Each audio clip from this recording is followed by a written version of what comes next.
குபேரா இந்த படம் எப்படி இருக்குது? தனுஷ் அவர்களோட படம். இயக்குனர் சேகர் கம்புலா வந்து டைரக்ஷன் பண்ணியிருக்கிறாரு. இந்த படம் ஆஹா ஓஹோ சூப்பர் அப்படின்லாம் வந்து சொல்ல முடியல. ஆனாலும் ஒரு குப்பை படம், ஒரு மொக்க படம், ஒரு வேஸ்ட்டு, போர் அடிக்குது, லேகு, கிரிஞ்சு அப்படின்னும் வந்து சொல்ல முடியல. அந்தளவுக்கு ஒரு மிக்சடான ஒரு படமாக தான் வந்திருக்கு இந்த படம். பட் என்ன ப்ளஸ் இந்த படம்னா, ஸ்டார்டிங்லேருந்து எண்டிங் வரைக்கும் நீங்கள் யாருக்காக இந்த படத்தை பார்க்கலான்னா, தனுஷ் தனுஷ் தனுஷ் அவ்வளோதான். தனுஷ்ன்ற ஒரு மனுஷனோட ஆக்டிங்.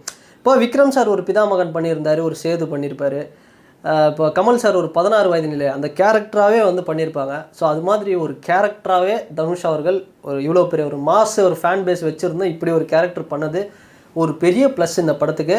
ஸ்டார்டிங்லேருந்து எண்டிங் வரைக்கும் தனுஷ் மட்டும்தான்.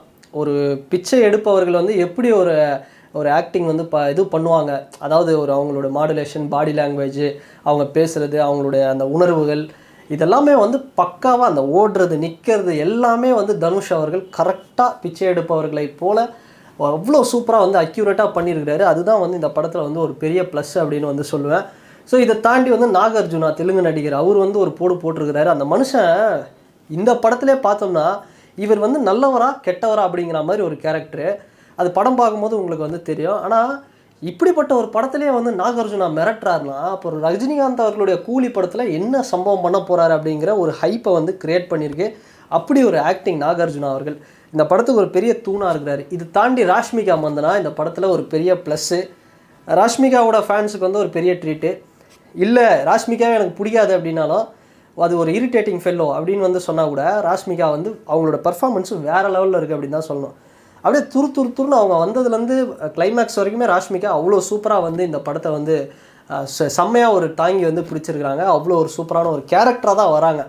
ஸோ இதை தாண்டி இந்த படத்தில் இப்போ என்ன எதிர்பார்க்குறாங்க அப்படின்னா, ஆடியன்ஸு தனுஷ் வந்து அடிக்கலையே யாரையும், தனுஷ் வந்து யாரையும் வெட்டலையே, தனுஷ் யாரையும் குத்தலையே, ஒரு அர்சூரன் மாதிரி, ஒரு கேப்டன் மில்லர் மாதிரி, ஒரு இந்த படம் மாதிரி இல்லையே அப்படின்னு தான் சில பேர் எதிர்பார்க்குறாங்க. இப்போ விஜய் ஆண்டனி பிச்சைக்காரன் ஒரு படம் நடித்தார். அதில் சில ஃபைட்டெல்லாம் வந்து செம்மையாக பண்ணியிருப்பார்.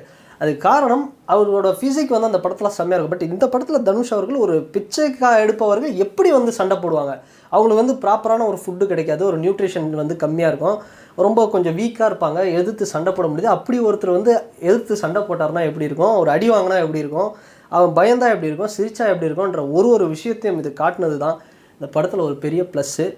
கண்டிப்பாக தனுஷ் அவர்களுக்கு இந்த படத்துக்கு ஒரு நேஷ்னல் அவார்டு அப்படிங்கிறது கண்டிப்பாக கிடைக்கும் அப்படின்னே சொல்லலாம். அப்படி ஒரு நடிப்பு.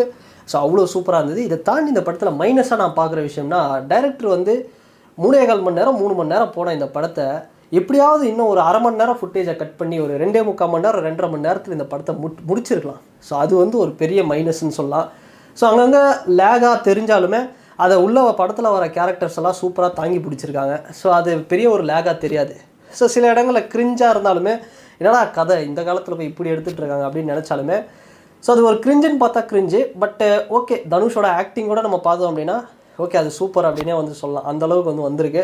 ஸோ இதை தாண்டி படத்தில் வர கேரக்டர்ஸ்லாம் என்னென்னா, ஒரு பிரகாஷ்ராஜ் மாதிரி இல்லை ஒரு தெரிஞ்ச ஒரு ஃபேஸ் ஒரு நடிகர்களெல்லாம் வந்து இந்த படத்தில் போட்டிருந்தாங்கன்னா இன்னும் சூப்பராகவே இருந்திருக்கும்.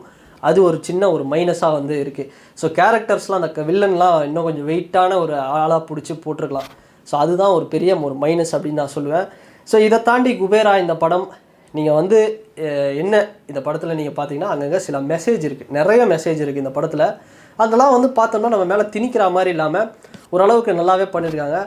ஸோ டாக்ஸிக்கான எந்த ஒரு நமக்கு ஒரு ஃபீலும் வந்து படம் பார்க்கும்போது வந்து தராது. ஒரு நல்ல ஒரு நாகார்ஜுனா சாரோட கேரக்டர்லாம் வந்து ஒரு நல்ல ஒரு சூப்பரான ஒரு கேரக்டராக இருக்கும், படம் பார்க்கும்போது ஃபீல் ஆகும். தனுஷ் அவர்களோட கேரக்டரு அதுவும் செம்ம வெயிட்டேஜான ஒரு கேரக்டரு. ஸோ இந்த படம் எதுக்குப்பா பார்க்கலாம், நான் நம்பி தேட்டருக்கு போகலாமா போக வேணாமா அதை மட்டும் சொல்லு அப்படின்னு நீங்கள் கேட்டிங்கன்னா கண்டிப்பாக 3 மணி நேரம். இப்போ ஐயின்னு ஒரு படம் வந்தது, விக்ரம் சாரோட நடிப்புக்காகவே அந்த படம் சில இடங்களில் கொஞ்சம் அப்படி இப்படி இருந்தாலுமே விக்ரம் சாரோட நடிப்பு பேசப்பட்டது. விக்ரம் சாருக்காகவே அந்த படத்தை போய் பார்த்தாங்க எல்லாருமே தேட்டரில். அது மாதிரி இந்த படத்தை கண்டிப்பாக தனுஷ் அவர்களோட ஆக்டிங்காகவே இந்த படத்தை தேட்டருக்கு போய் நம்ம தாராளமாக பார்க்கலாம். ஸோ ஓப்பனாக சொல்லணும் அப்படின்னா ஃபேமிலி ஆடியன்ஸ் இருக்காங்க. ஸோ அவங்களுக்கு வந்து இந்த படம் பெரிய அளவில் சப்போர்ட் பண்ணும், பெரிய அளவில் அவங்களுக்கு ஒர்க் ஆகும். பட் இதுவே வந்து ஒரு ஜென்ரல் ஆடியன்ஸு இல்லை நான் வந்து ஒரு வெறித்தனமான தளபதி ஃபேன் அப்படின்னா அவங்களுக்கும் பிடிக்கும். எது பிடிக்கும்னா தனுஷோட ஆக்டிங், அவரோட ஆக்டிங் தான் பிடிக்கும். ஸோ இதை தாண்டி வந்து ஃபேமிலி ஆடியன்ஸுக்கு பிடிக்கும்.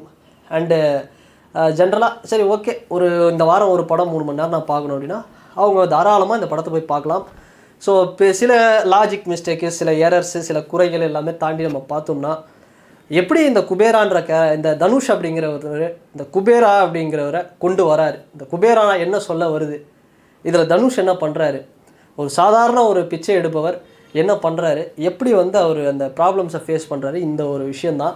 இதை ரொம்ப அழகாக நீட்டாக சூப்பராக வந்திருக்கு. ஸோ டெக்னிக்கலி எல்லா வயசும் இந்த படம் சில ப்ளஸ் அப்படின்னு சொல்லலாம். பட் கிரிஞ்சு, கொஞ்சம் லேக், இந்த ஸ்டோரி பிளாட்டு, இந்த கேரக்டர்ஸ் இதிலெல்லாம் கொஞ்சம் அப்படி இப்படி இருந்தாலுமே ஒட்டுமொத்தமாக இந்த படத்தை தாங்கி பிடிக்கிறது தனுஷ் மட்டும்தான். அவருக்காகவே இந்த படத்தை ஒரு 3 மணி நேரம் இல்லை, இன்னும் ஒரு 1/2 மணி நேரம் எக்ஸ்ட்ரா ஃபுட்டேஜ் இருந்தாலும் வந்து போய் பார்க்கலாம். அப்படி ஒரு நடிப்பு. கண்டிப்பாக இந்த படம் வந்து எல்லாரையும் வந்து சாட்டிஸ்ஃபேக்ஷன் பண்ணோம். தனுஷ் ஃபேன்ஸுக்கு இது ஒரு பெரிய ட்ரீட் இந்த படம் அப்படின்னே சொல்லலாம். ஒரு நல்ல ஒரு நடிப்பை வந்து கொடுத்துருக்காரு. கண்டிப்பாக அவருக்கு வந்து ஒரு தேசிய விருது அப்படிங்கிறது இன்னொரு முறை வந்து கிடைக்க வாய்ப்பு இருக்குது அப்படின்னு சொல்லலாம். ஸோ இந்த வீடியோ பார்த்தீங்கன்னா உங்களுடைய கருத்துக்கள், நீங்கள் யாராவது படத்தை பார்த்துருந்தீங்கன்னா கமெண்ட் செக்ஷனில் மறக்காமல் பதிவிடுங்க. அண்ட் வேறு ஒரு வீடியோவில் வேறு ஒரு கண்டென்ட்டில் நான் உங்களை பார்க்குறேன்.